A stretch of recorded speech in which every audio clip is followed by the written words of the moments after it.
Créature physiquement altérée, il devrait avoir honte d'exister. Voilà les mots de cette haine endormie des personnes handicapées.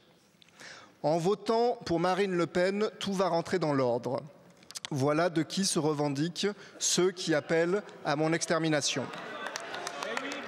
On ne règle pas un tel problème avec des élections. On règle un tel problème avec une action T4, mais cette fois beaucoup plus ambitieuse. La semaine dernière, un blogueur d'extrême droite a fait appel à la plus grande opération d'extermination des personnes handicapées, l'action T4, pour s'en prendre à moi et me menacer de mort.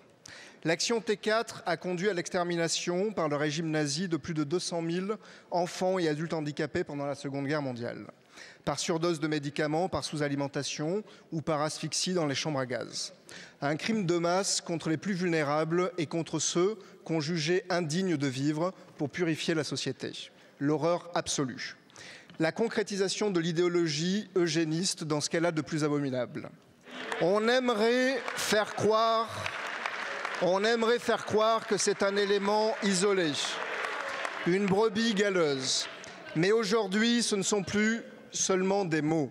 Ce fanatisme identitaire renaît sous la forme d'attaques contre les politiques de diversité et d'inclusion des personnes handicapées aux États-Unis par Trump.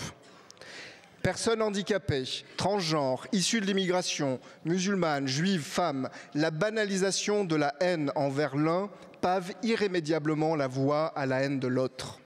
L'auteur de ce blog, multicondamné pour des propos similaires, a aujourd'hui fui au Japon. S'il n'y a pas d'accord d'extradition entre la France et le Japon, cet homme doit impérativement répondre de ses actes. Vous avez été victime d'une attaque en ligne abjecte, en ce qu'elle est une menace directe, d'autant plus ignoble qu'elle puise, comme vous l'avez dit, son inspiration dans la pire période de notre histoire. Mais je tiens à vous dire ici que, quelles que soient les sensibilités divergentes sur ces bancs de l'Assemblée nationale, une seule devise s'impose, celle du tous pour un.